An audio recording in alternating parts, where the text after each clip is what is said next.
तो react JS का use करके यूआई हम आसान बना सकते हैं। कैसे? रिएक्ट जेएस का फंडा ऐसा है कि कहीं पे हम आईडी यूज नहीं करेंगे, किसी को क्लास नेम का यूज करके टारगेट नहीं करेंगे। हम एक डेटा रखेंगे, ठीक है? डेटा को बोलते हैं रिएक्ट जेएस में स्टेट। स्टेट मतलब एक डेटा है या एक वेरिएबल मान लो, हाँ। उस वेरिएबल में कुछ इंफॉर्मेशन है ना, उस इंफॉर्मेशन का यूज करके हम एक यूआई बना देंगे, ठीक है? फिर मान लो यूआई में किसी भी चीज को हाइड करना है, शो करना है, किसी की भी स्टाइल बदलनी है, हम यूआई को सीधा सीधा टारगेट नहीं करेंगे, हम सिर्फ डेटा बदलेंगे। हमने डेटा बदल दिया, यूआई अपने आप बदलेगा। इसे कहते हैं रेंडरिंग। तो रिएक्ट जेएस इस प्रिंसिपल पे ही पूरा बना हुआ है कि डेटा रखो बेस में, डेटा के ऊपर से यूआई कंस्ट्रक्ट करना है, और रिएक्ट जेएस ही अपने आप करता है। अपने रिएक्ट जेएस में जो डेटा होते हैं उसको क्या बोलेंगे? स्टेट बोलते हैं। हमें स्टेट सिर्फ मैनेज करना होता है, हम स्टेट बदल देंगे, यूआई अपने आप बदलेगा, ठीक है? इस बेस पे पूरा रिएक्ट जेएस चलेगा, ठीक है? जे जेएसएक्स मतलब एचटीएमएल और जावास्क्रिप्ट को मिला के एक लैंग्वेज नहीं बोल सकते, लेकिन उसको मतलब एक एड ऑन बोल सकते हैं लैंग्वेज पे। उसका यूज करके क्या कर सकते हैं हम? जावास्क्रिप्ट और एचटीएमएल को एक साथ ही रेंडर किया जा सकता है। मतलब एचटीएमएल के टैग लिखेंगे, ठीक है, लेकिन उसके अंदर हम डायनामिक वैल्यूज डाल सकते हैं, जो कि नॉर्मली एचटीएमएल में नहीं हो सकता। एचटीएमएल स्टैटिक होता है, जैसा लिखोगे वैसा ही रेंडर हो जाएगा। लेकिन जेएसएक्स का यूज करके एचटीएमएल को डायनामिक बनाया जा सकता है, वहां पे on click events easily handle की जा सकती हैं। Okay, okay. ठीक है। तो हम जो पूरा गाइड फॉलो करेंगे रिएक्ट जेएस सीखने के लिए, वो होगा react.dev का। react.dev ये वेबसाइट है, वहां से हमें पूरी गाइडेंस या जो भी है वहां से कोड स्निपेट्स लेने हैं, या तो एपीआई रेफरेंस, जो डॉक्यूमेंटेशन है पूरा वहीं से उठाना, ठीक है? यहाँ पे करते हैं लर्न रिएक्ट, और सबसे पहली चीज हम करेंगे start new project. React JS उसको चलाने के लिए ना हमें नोड जेएस की जरूरत पड़ती है। वो ऐसे नहीं है कि एचटीएमएल की फाइल बनाई और उसको ब्राउजर में रन कर दिया, वो एचटीएमएल चलता है ऐसे। लेकिन रिएक्ट जेएस क्या है, ब्राउजर को नहीं पता कैसे कैसे चलाना है। तो हमें जब भी रिएक्ट जेएस का प्रोजेक्ट बनाएंगे या रिएक्ट जेएस को चलाना है, तो हम एक प्रोजेक्ट बनाएंगे नोड जेएस में। फिर वहां पे कुछ कमांड्स मिलेंगी अपने को, वो कमांड्स जब हम एग्जीक्यूट करेंगे, तो जो अपना नोड जेएस का प्रोजेक्ट है वो रिएक्ट के कोड को एचटीएमएल वाले कोड में कन्वर्ट कर देगा, तब जाके वो ब्राउजर पे दिखेगा, वरना तब तक वो ब्राउजर पे नहीं दिख सकता। तो सबसे पहली चीज, हमें नोड जेएस इंस्टॉल होना जरूरी है। तो node JS install node JS की वेबसाइट पे जाके डाउनलोड कर सकते हैं उसको, ठीक है? यहाँ पे विंडोज के लिए डाउनलोड मिल जाएंगे। अभी करंट कौन सा वर्जन है? 18 वर्जन चल रहा है, ठीक है? और यहाँ पे आप जाएंगे पुराने वर्जन में, तो पुराने वर्जन भी मिल जाएंगे। तो मैं यहाँ पे रेकमेंड करूंगा 14 वर्जन यूज करो। इसके पुराने वर्जन होंगे कहीं पे प्रीवियस रिलीज, ठीक है? इसमें से जो 14 वर्जन है, ये वाला वर्जन आपको यूज करना है, क्योंकि मैं यहाँ पे 14 वर्जन यूज करने वाला हूँ। तो हो सकता है कि वर्जन चेंजेस में कुछ डिफरेंसेस आ सकते हैं, तो आपको यहाँ पे 14 डाउनलोड करके 14 इंस्टॉल करना है। तो जैसे ही आप नोड जेएस डाउनलोड करके इंस्टॉल कर लोगे, आपके पास दो कमांड आ जाएंगी। एक कमांड होगी नोड, ठीक है? उसको एंटर करोगे तो ऐसी चीज आ जाएगी। ये क्या आ गए? हम नोड के टर्मिनल में आ गए हैं। अब नोड क्या है? जावास्क्रिप्ट रन टाइम बोलते हैं उसको। इसका मतलब कि जावास्क्रिप्ट रन करने की एक लाइब्रेरी मान लो या एक प्रोग्राम मान लो। उस प्रोग्राम को हम जावास्क्रिप्ट का कोई भी कोड दे दें, वो प्रोग्राम उसको रन कर सकता है। दैट इज नोड जेएस, ठीक है? अभी ये जो दिख रहा है ना, वो नोड जेएस का कंसोल है। मतलब यहाँ पे कुछ भी जावास्क्रिप्ट मैं एग्जीक्यूट कर सकता हूँ। जैसे कंसोल डॉट लॉग करूंगा, तो यहाँ पे हेलो को कंसोल लॉग कर दिया इसने। ये सिमिलर है ब्राउजर में जो अपने को कंसोल मिलता है वैसे, ठीक है? अपना जो ब्राउजर में कंसोल है वैसे ही नोड सिर्फ लिख के अगर एंटर मारोगे तो नोड जेएस का कंसोल मिल जाएगा। दो बार कंट्रोल सी करके इससे बाहर निकला जा सकता है, ठीक है? नोड डैश वी करने से पता लगेगा कौन सा नोड का वर्जन चल रहा है। दूसरा कमांड मिलेगा यहाँ पे npm, node package manager. Node package manager एक कलेक्शन है पूरा, जहां पे नोड के सारे प्लगइन, नोड के यहाँ बोल लो या तो जावास्क्रिप्ट के बोल लो, वहां पे सारे प्लगइन, सारी लाइब्रेरीज npm भी अवेलेबल है। npm एक कमांड है जो आपको पैकेज मैनेजमेंट का ऑप्शन देता है। इसका यूज करके कोई भी लाइब्रेरी को आप अपने प्रोजेक्ट के अंदर इंक्लूड कर सकते हैं, ठीक है? यहाँ पे भी आप -v चलाओगे तो npm का भी वर्जन मिल जाएगा। For purpose of this tutorial हम यहाँ पे नोड का वर्जन 14 और npm का वर्जन 6 यूज करने वाले हैं। ओके, चलिए, ये हो गया हमारा नोड का सेटअप। नोड का सेटअप होने के बाद यहाँ पे react.dev पे कुछ अलग अलग टाइप के प्रोजेक्ट दिए गए हैं। जैसे पहला क्या है, ये Next.js वाला वर्जन आप यूज कर सकते हो। अब यहाँ पे रिएक्ट ना खुद में तो एक सिर्फ छोटी सी लाइब्रेरी है जो JSX को रन कर देती है, लेकिन उसके प्रोजेक्ट बनाने के तरीके अलग अलग हैं। एक उसका फ्लेवर है Next.js, एक फ्लेवर है Remix, एक फ्लेवर है Gatsby, एक्सपो जो रिएक्ट नेटिव ऐप बनती है उसके लिए यूज होता है। ठीक है, Next.js का फ्लेवर सही है, ठीक है, ये नॉर्मली ज्यादा यूज हो रहा है आजकल। इसके पहले यूज होता था रिएक्ट ऐप, ठीक है, उसको बोलते थे क्रिएट रिएक्ट ऐप। ये भी एक रिएक्ट का प्रोजेक्ट बनाने का फ्लेवर है। ये करता क्या है, नॉर्मली Node.js के जो टूल हैं जो रिएक्ट को कन्वर्ट करते हैं HTML में, वो अलग अलग बहुत सारे टूल हैं, ठीक है, तो उनको सबको मिला के एक पैकेज बनाता है जिसको बोलेंगे हम रिएक्ट का फ्रेमवर्क। रिएक्ट खुद में सिर्फ एक लाइब्रेरी है जो स्टेट मैनेजमेंट का ऑप्शन देती है। उसको अगर यूज करना हो हमें Node.js के साथ तो हम कोई भी एक उसका फ्रेमवर्क यूज करेंगे। तो फिलहाल हम अपना प्रोजेक्ट स्टार्ट करने के लिए ये Next.js वाला फ्रेमवर्क यूज करेंगे। ठीक है, अब Next.js पूरी एक लाइब्रेरी है, उसके पूरे डॉक्यूमेंट्स अलग से हैं, लेकिन हम यहाँ पे बहुत डीप में जाने की जरूरत नहीं है, हमें छोटी छोटी चीजें से काम बन जाएगा हमारा। मैं बीच में आपको बताता ही रहूंगा। हम Next.js वाला एक चेक करेंगे और एक हम क्रिएट रिएक्ट ऐप भी करेंगे। ओके, तो जैसे यहाँ पे बोला गया है वैसे ही इस कमांड को कर लेते हैं copy, npx create next app। ये npx कमांड है, वो भी आपको Node.js के साथ मिल जाता है। ठीक है, फिर आपको जाना है कहीं पे भी और एक फोल्डर बनाना है या एक फोल्डर चूज करना है, वहां पे आप ये प्रोजेक्ट बनाने वाले हो। तो मैं यहाँ पे इस फोल्डर को नाम दे दूंगा और यहाँ पे इसको मैं कर दूंगा क्लोज। यहाँ पे आपको टर्मिनल खोलना है अपना, CMD जिसको बोलते हैं। ठीक है, तो यहाँ पे मैंने अपना टर्मिनल खोल दिया और पूरा कोड करूंगा यहाँ पे paste, npx create node next app। ये थोड़ा सा टाइम लेगा इंस्टॉलेशन के लिए और फिर पूछेगा आपको कौन से फोल्डर में ऐप बनानी है। तो फोल्डर का नाम क्या रखो, तो मैं रखूंगा यहाँ पे फर्स्ट ऐप। टाइपस्क्रिप्ट चाहिए कि नहीं चाहिए, फिलहाल के लिए नो करेंगे, लेकिन फ्यूचर में जाते हम टाइपस्क्रिप्ट ही यूज करेंगे। Would you like to use ESLint, फिलहाल नो कर देते हैं। टेलविंड फिलहाल नहीं चाहिए। SRC डायरेक्टरी इसको यस कर देते हैं। Would you like to use experimental app directory, फिलहाल इसको नो कर देते हैं। इसको एंटर मार दिया हमने। ठीक है, यहाँ पे आप इसको यस कर दोगे तो भी कोई ज्यादा फर्क नहीं पड़ेगा, लेकिन टाइपस्क्रिप्ट को आपको नो करना चाहिए फिलहाल। ESLint नो, ये सब चीजें नो करेंगे। और अभी ये करेगा Next.js का पूरा प्रोजेक्ट सेटअप। प्रोजेक्ट में क्या होगा, कुछ फाइल्स बनाएगा वो, और यहाँ पे कुछ हमें चीजें फॉलो करनी पड़ेंगी। जैसे अगर आपको नया पेज बनाना है तो कहाँ पे फाइल बनानी है, या फिर नया कंपोनेंट बनाना है, कैसे आप करोगे, तो वो पूरा फ्रेमवर्क ये चीजें संभालता है। यहाँ पे इंस्टॉलेशन के प्रोजेक्ट प्रोसेस के लिए अगर फर्स्ट टाइम हो रहा है तो थोड़ा टाइम लग सकता है। ठीक है, तब तक ना ये जो पूरा इसने प्रोजेक्ट बनाया है इसको खोल के देख लेते हैं एक बार। तो हम यहाँ पे यूज करेंगे VS कोड, और आपको VS कोड ही यूज करना है। कोई और एडिटर यूज कर सकते हैं, लेकिन वहां पे चीजों का सपोर्ट इतना ज्यादा नहीं होता है, तो VS कोड ही इंस्टॉल करके उसी को यूज करना है। और यहाँ पे हम खोल लेंगे अपना project react training second app, और VS कोड में हमेशा एक फोल्डर खोलना है। ठीक है, और फोल्डर कौन सा खोलना है, जहां पे पैकेज जेसन हो। ओके, ये फोल्डर नहीं खोलना है। यहाँ पे दोनों ऐप एक साथ खुल जाएंगे, ये नहीं करना है। सेकंड ऐप के अंदर जाना है, जहां पे पैकेज जेसन वाली फाइल हो ना, उसी प्रोजेक्ट को खोलना है, उसी चीज को कहेंगे प्रोजेक्ट। तो वो फोल्डर खोल के ओके करेंगे। ठीक है, यहाँ पे इसने प्रोजेक्ट बनाना कंप्लीट कर दिया है। टर्मिनल को हम मिनिमाइज कर देंगे, और ये है Next.js का प्रोजेक्ट, जिसमें पैकेज जेसन फाइल है, जहां पे कुछ कमांड्स हैं और ये प्रोजेक्ट्स हैं। ठीक है, मतलब ये पैकेजेस हैं जो हम npm से हमने लाए हैं। एक नेक्स्ट का पैकेज है, एक रिएक्ट का पैकेज है। ये जो पैकेज दिख रहा है रिएक्ट का, एक्चुअल में यही एक चीज है जो React.js है।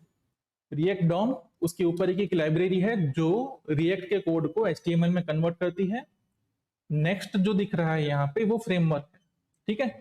तो जब भी आप रिएक्ट के साथ काम कर रहे हो, मेनली ये दो लाइब्रेरी हैं जो रिएक्ट जेएस होती हैं, लेकिन हमेशा वो किसी न किसी और पैकेज के साथ ही यूज होती रहेंगी, क्योंकि अपने आप में उनको यूज करना थोड़ा हार्ड है।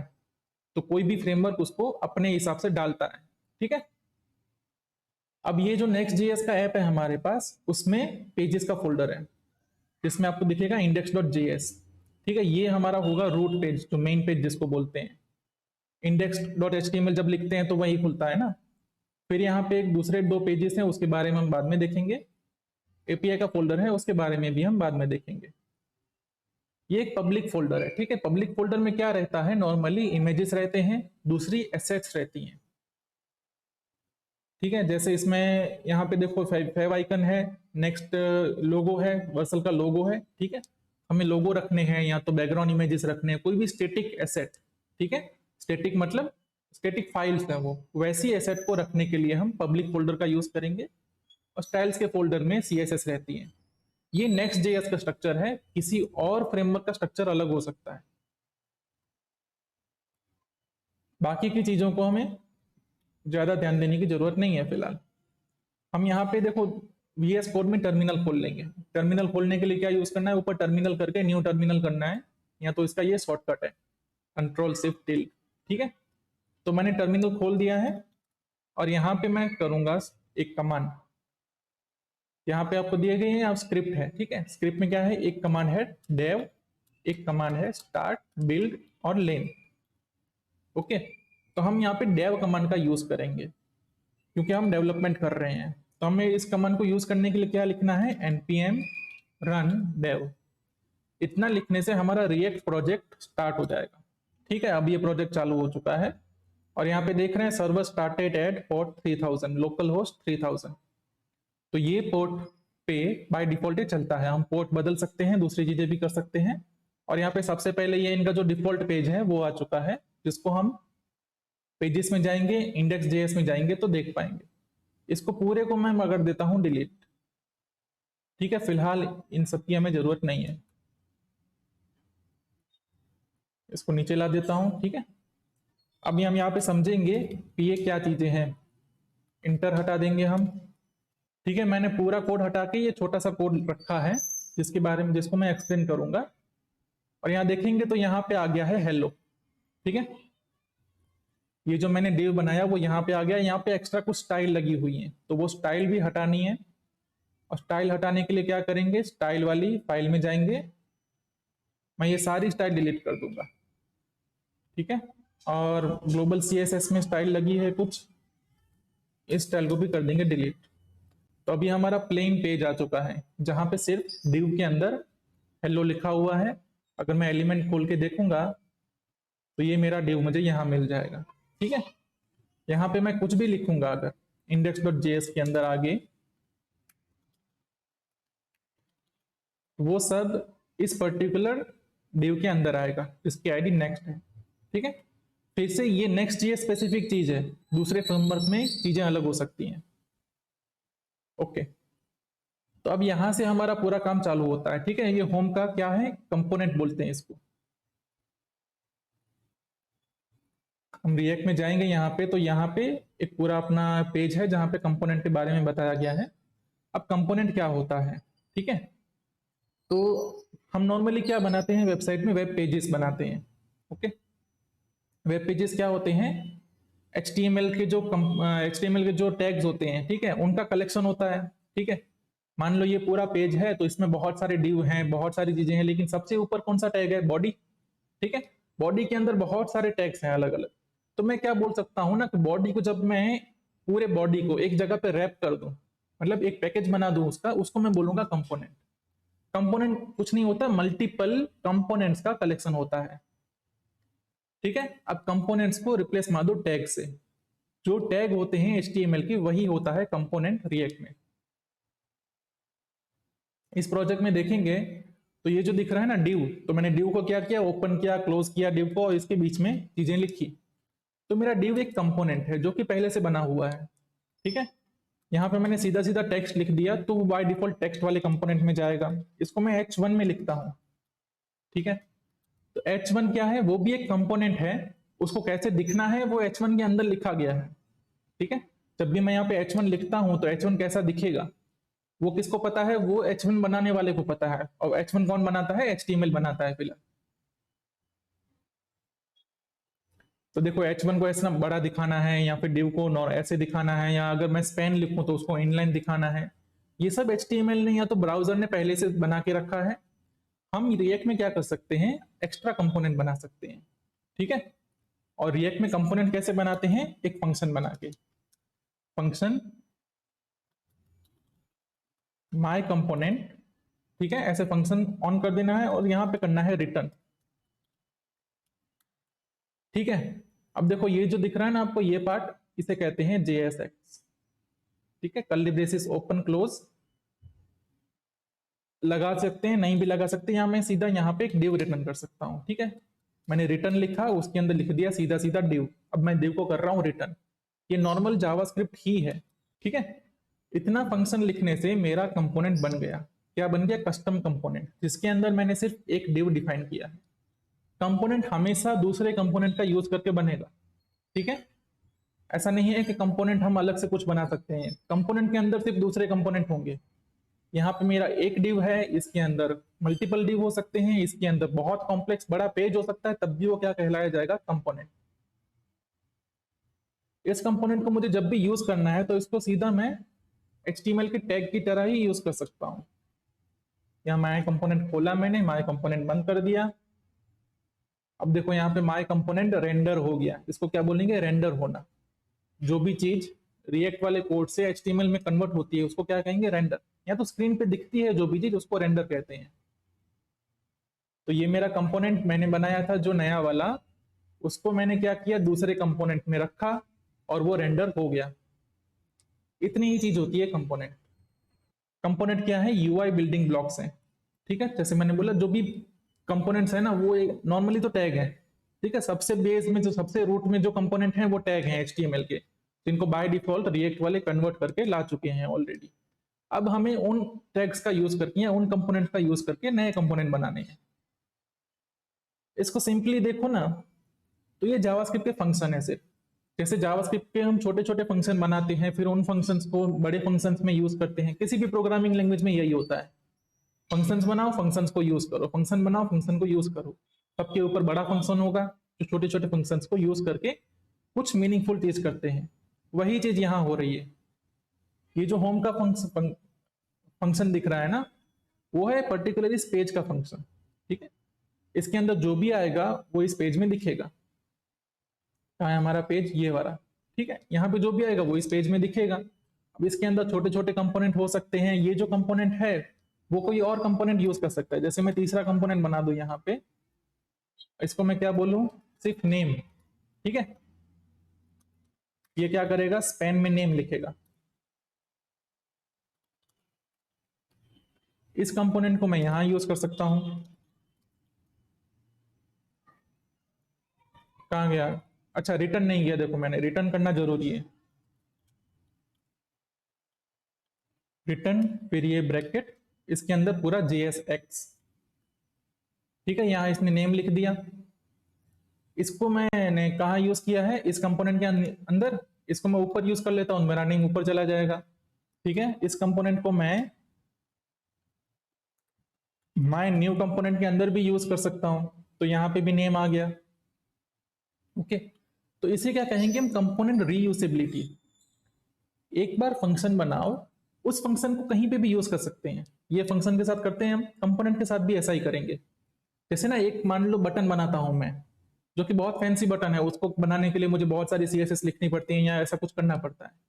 अब मुझे जहां जहां उसको यूज करना है, मैं ऐसा तो नहीं करूंगा ना कि पूरे मतलब 15-20 लाइन का जो कोड है वो हर जगह कॉपी पेस्ट करूं, तो मेरे एक तो कोड लंबे हो जाएंगे और उसको मेंटेन करना मुश्किल हो जाएगा। जब मुझे बटन में कहीं पे चेंज करने पड़े तो हर जगह चेंज करने पड़ेंगे। तो इस प्रॉब्लम को सॉल्व करने के लिए क्या करते हैं, हम एक कंपोनेंट बनाते हैं। उस कंपोनेंट के अंदर पूरी बटन की कॉम्प्लेक्सिटी आ जाएगी। बटन मतलब उसके अंदर जो अगर होवर इफेक्ट पे कुछ फैंसी स्टाइलिंग की गई है, सब इसके अंदर आ जाएगा। बटन की जगह कोई और कंपोनेंट ले सकते हो, जैसे एक टेबल हो गया, या तो कोई भी एक फैंसी चीज जिसको करने के लिए टाइम लगता है, जो कि एक कॉम्प्लेक्स चीज है, उसको रैप करके एक कंपोनेंट में डाल दो और जहां उसको डालना है वहां डाल दो फिर। ठीक है, इसका अगर मैं एग्जांपल दूं ना, तो मान लो अमेजोन है, इस पे कोई भी हम प्रोडक्ट एक्सप्लोर करते हैं। ठीक है, देखो यहाँ पे ना ये क्या है, अलग अलग प्रोडक्ट्स हैं। तो ये जो पार्ट दिख रहा है ना छोटा सा, एक मिनट, देखो ये जो पार्ट दिख रहा है ना, ये क्या है, पूरे पेज में इसको तो रिपीट करना है हमें। ठीक है, तो इसका क्या करेंगे, हम कंपोनेंट बना देंगे कि भाई ये कंपोनेंट है तुम्हारा, जहां जहां इसको रिपीट करना है हम उसको छापते रहेंगे। तो एक ही चीज मल्टीपल टाइम आ जाएगी हमें हमारे पास। ठीक है, तो वैसे ये हामिद का कंपोनेंट हो गया। अब मुझे यहाँ पे अगर स्टाइलिंग देनी है, ठीक है, स्टाइलिंग मतलब सीएसएस लगाना है, तो दोनों तरीके से लगा सकते हैं, क्लास का यूज करके लगा सकते हैं या तो स्टाइल का एट्रीब्यूट यूज कर सकते हैं। ठीक है, ये मैंने स्टाइल लिखा इक्वल टू यहाँ पे कर्ली ब्रेसिस, उसके अंदर कर्ली ब्रेसिस किए, उसके अंदर कर्ली ब्रेसिस करना जरूरी नहीं है। देखो स्टाइल है, ठीक है, ये एट्रीब्यूट होता है एचटीएमएल में, उसको हम क्या बोलेंगे, एट्रीब्यूट, और equal to curly braces, curly braces के अंदर आएगी उसकी वैल्यू। और रिएक्ट के केस में इस पूरी चीज को क्या बोलेंगे हम, प्रॉप्स बोलते हैं। इसको क्या बोलते हैं, प्रॉप्स या तो प्रॉपर्टीज, पूरा नाम इसका प्रॉपर्टीज है लेकिन उसको प्रॉप्स ही बोला जाता है। ये स्पैन का कंपोनेंट था, मुझे ये स्पैन का कंपोनेंट रखना है लेकिन उसमें कुछ चीजें अलग करनी है, तो मैं यहाँ पे क्या दूंगा, इसको प्रॉप्स दूंगा। मैं सबसे पहला प्रॉप्स दे रहा हूं उसको स्टाइल का, और स्टाइल के प्रॉप्स क्या लेता है, इनपुट में ऑब्जेक्ट लेता है। ठीक है, ये प्रॉप्स था, उसका नाम आता है इक्वल टू कर्ली ब्रेसिस आता है। ठीक है, इसके अंदर मुझे ऑब्जेक्ट पास करना है, इसलिए ऑब्जेक्ट का दूसरा कर्ली ब्रेसिस, और यहां पे मैं करूंगा कलर इक्वल टू ग्रीन। और इसको हम देखेंगे तो देखो यहां ग्रीन हो गया, यहां पे भी ग्रीन हो गया, क्योंकि हमने एक ही कंपोनेंट रीयूज कर रखा है। ठीक है, अब यहाँ पे ये जो कलर लिखा हुआ है ये क्या है, जावास्क्रिप्ट का ऑब्जेक्ट ही रहेगा। ठीक है, अब ये सीएसएस वाला स्टाइल नहीं है यहाँ पे, जहां पे एक कलर इक्वल टू ग्रीन लिख के फिर सेमीकोलन करो फिर दूसरा लिखो, ये ऐसा नहीं करना है, यहाँ पे जावास्क्रिप्ट ही लिखा जाएगा। इसको मैं बोल दूं दूसरी चीज, जैसे padding, padding equal to 5px, मेरे ख्याल से पैडिंग चल गई, चलो ठीक है। इसको अगर हम इंस्पेक्ट करके देखेंगे ना, तो कहाँ गया यार मेरा कंपोनेंट।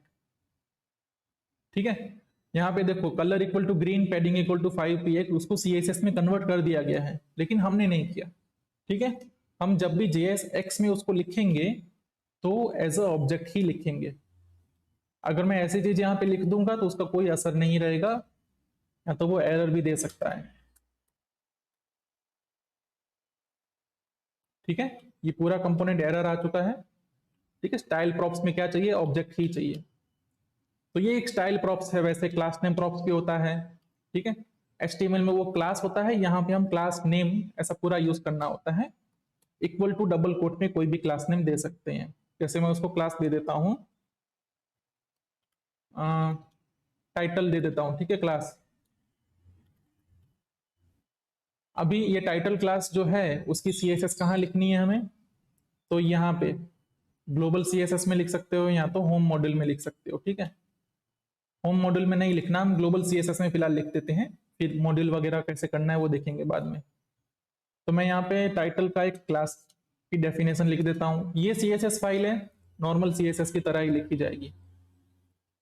इसको क्या बोल दूं मैं, फॉन्ट साइज इक्वल टू कितना, 50px। ठीक है, ये हो गया 50 पिक्सल का फॉन्ट और ये लग गया क्लास। ठीक है, हम JSX लिखेंगे, JSX में कुछ चीजें HTML से अलग होती हैं लेकिन वो बाद में कन्वर्ट होके HTML ही बन जाएगा। ओके, ठीक है, हमने क्या देखा, कस्टम कंपोनेंट बनाना, किसी भी कंपोनेंट को प्रॉप्स देना, ये प्रॉप नंबर 1 था, ये प्रॉप नंबर 2 है, ऐसे कोई और प्रॉप्स भी अवेलेबल हैं तो वो दे सकते हैं हम कंपोनेंट को। यहाँ पे जब हम अपने कस्टम कंपोनेंट हमने बनाए हैं, ठीक है, इनको हम कस्टम प्रॉप्स भी दे सकते हैं, उसके बारे में अभी नहीं जानेंगे, आगे के लेक्चर्स में देखेंगे। हमने यहाँ पे क्या दिया, स्टाइल करके स्टाइल दे दी और नेम बना दिया हमने हमीद। ठीक है, ओके।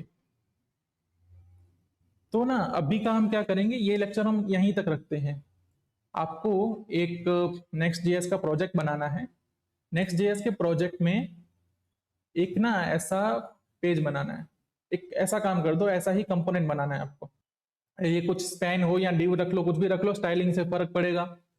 ठीक है, फिर ये सबस्क्रिप्ट सुपरस्क्रिप्ट स्टार वगैरह, ठीक है, ऐसे ही सेम टू सेम ना रखो तो चलेगा, लेकिन कुछ ऐसा अपने को शॉपिंग का जो मतलब आइटम होता है उसके जैसा एक कंपोनेंट बनाना है आपको, और उसको सीधा होम में यहाँ पे पेस्ट कर देना है। ठीक है, जैसे मैं उसको थोड़ा सा यहाँ पे सिर्फ ब्लूप्रिंट बना देता हूँ इसका।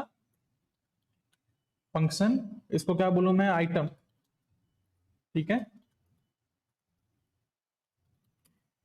डिव इमेज आएगा, उसके नीचे टाइटल आएगा। ठीक है, उसके नीचे प्राइस आएगा और उसके नीचे ऑफर आएगा, और इस आइटम को यहाँ पे सीधा सीधा रेंडर कर देना है। अब ये जो कर्ली ब्रेसेस है ना, उसको मैं हटा भी सकता हूँ। ठीक है, आइटम को कर देना है रेंडर। यहाँ पे ऐसा लिखना, इसका मतलब होता है रेंडर करना। अभी देखो ये चीजें रेंडर हो गई। अब इसको स्टाइलिंग देनी है, स्टाइल टैग का यूज करके इसके अंदर इमेज डालना है। इमेज डालने के लिए सेम IMG ही यूज करते हैं हम।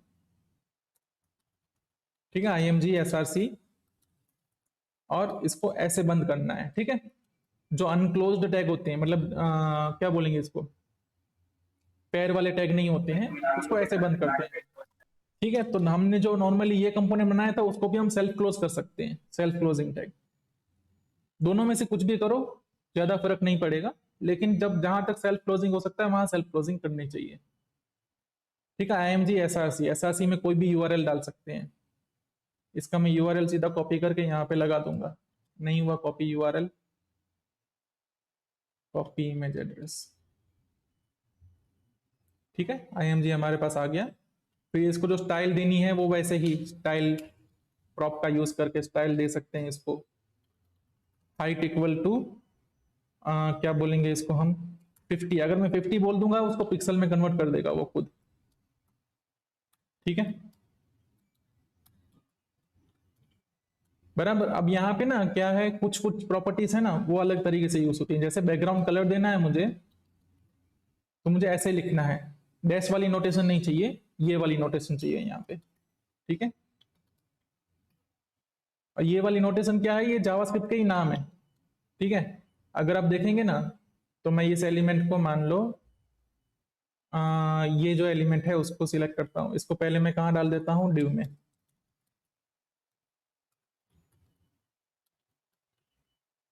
ठीक है, इसको सेव करने के ये अपने आप यहाँ पे रिफ्रेश होता रहेगा। ठीक है ना, रिफ्रेश करने के लिए हर बार रिफ्रेश करने की जरूरत नहीं होती है। इसको मान लो मैं सिलेक्ट कर देता हूँ। ठीक है, ये मेरा डिव एलिमेंट जावास्क्रिप्ट के ऑब्जेक्ट में गेट एलिमेंट की बात करते हैं वैसा आ गया यहाँ पे। इसकी अगर मैं स्टाइल यहाँ से चेंज करता हूँ ना, तो मुझे सेम चीजें मिलेंगी, सेम नाम मिलेंगे जो मुझे रिएक्ट में मिलते हैं।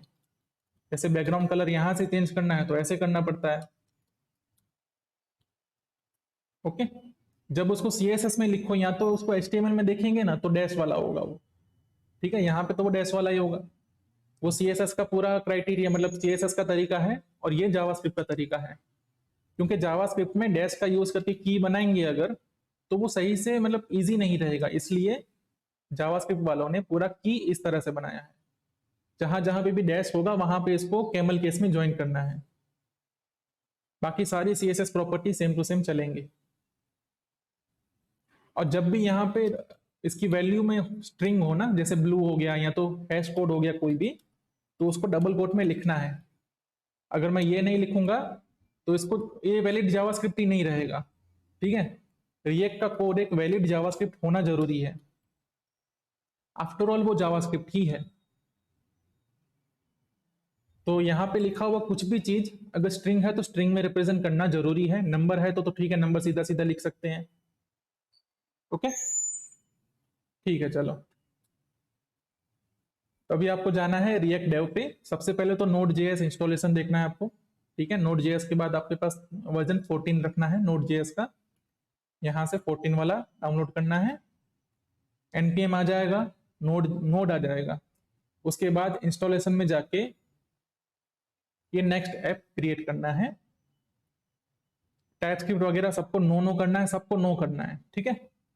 फिर यहाँ पे पेजेस के अंदर जो इंडेक्स का पेज होगा वहां पे कुछ कोड होंगे, उसको सबको हटा दो, स्टाइल सारी हटा दो और अपने हिसाब से एक कंपोनेंट बनाओ। ये आपको होमवर्क है, ये आपको करना है और शाम को हम फिर से मिलने वाले हैं, ठीक है। ओके। ओके